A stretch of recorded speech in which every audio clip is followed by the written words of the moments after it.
You think you know the story of the Great Flood, right? Well, before the world was wiped clean by water, there was another story. A saga of cosmic rebellion, a forbidden desire, and a judgment that would literally shake the foundations of heaven and earth. This is the story of the Watchers, pulled from ancient texts like the Book of Enoch. So, how did it all start? It began with a glance, a single moment when these divine beings, the Watchers, looked down from the heavens, saw the daughters of men, and were just consumed by a desire that was about to break every sacred rule in the book.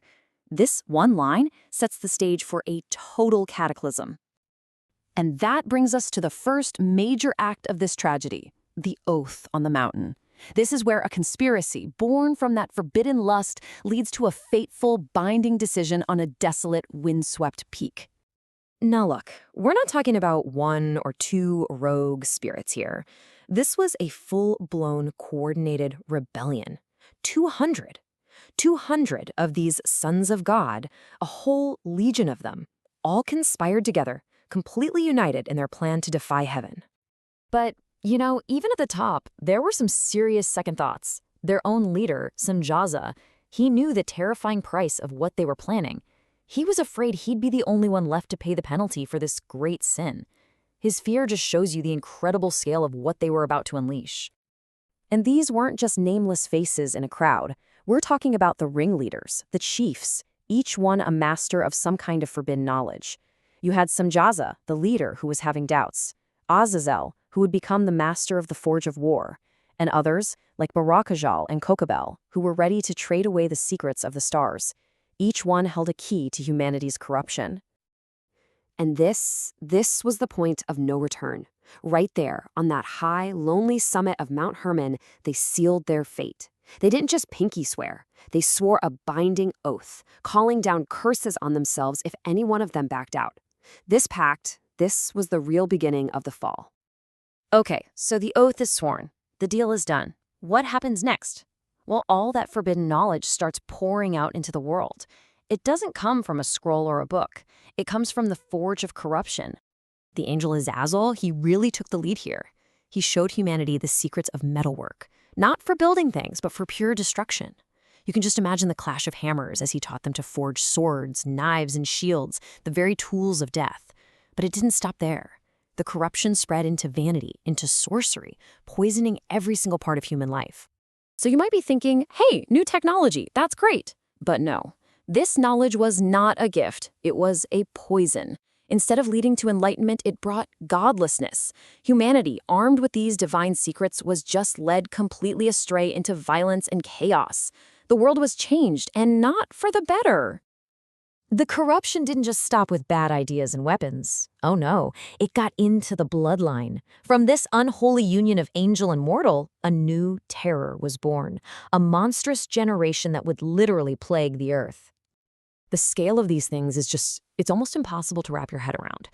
The offspring of this union were the giants, the Nephilim, and their height, 3,000 ells. That's about 4,500 feet tall. These were towering, unnatural beings whose very existence just shattered the laws of creation. And with that incredible size came an appetite to match, an absolutely insatiable hunger. First, they ate everything humans could produce. When that ran out, they turned on humanity itself, devouring people, drinking their blood. Their lawless hunger had no limits. They sinned against every living thing on the planet. The violence got so bad, the corruption was so absolute that the planet itself couldn't take it anymore. The earth itself began to cry out, bearing witness to the lawlessness of these giants and their fallen fathers, laying an accusation before the heavens. The world was literally groaning under the weight of it all. So, as the world is spiraling into total chaos, one man walks a completely different path. We're now shifting from the fall of angels to the rise of a mortal man who was chosen to witness what was coming next. His name was Enoch, and in an age of unbelievable violence and sin, he was known as a scribe of righteousness. He was this beacon of order, a king who taught wisdom, and, well, his devotion did not go unnoticed. And so he was chosen, not to be a warrior, but to be a witness. In a vision, Enoch's spirit is just pulled upwards. He describes clouds and mist calling to him, winds and lightning speeding him along, carrying him on this incredible celestial journey far, far beyond the mortal world. He gets closer and closer to this structure that just defies any earthly description. A massive wall built of what looked like crystal stones. And all around it, these terrifying tongues of living fire blazing away, guarding the entrance. He passes through that first house of fire and ice and enters a second, even grander chamber. And that's when he sees it. A lofty throne, its appearance like shimmering crystal, with wheels that burned like the sun. From underneath it, streams of flaming fire just flowed out. And sitting on it was the great glory.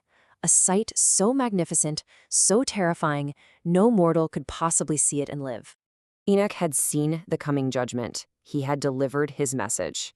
And now, his time on this corrupted earth was about to come to a truly climactic end.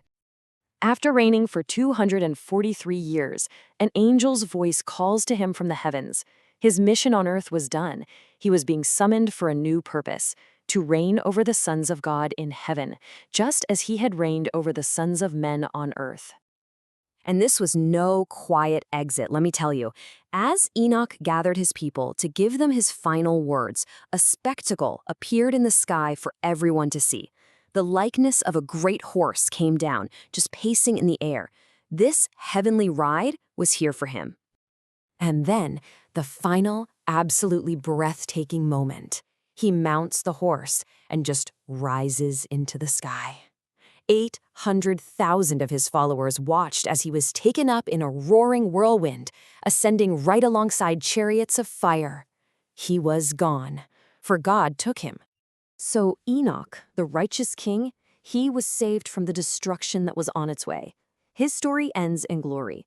But the world he left behind, a world still crawling with lawless giants, corrupted humans, and imprisoned angels, well, it was still awaiting its final sentence.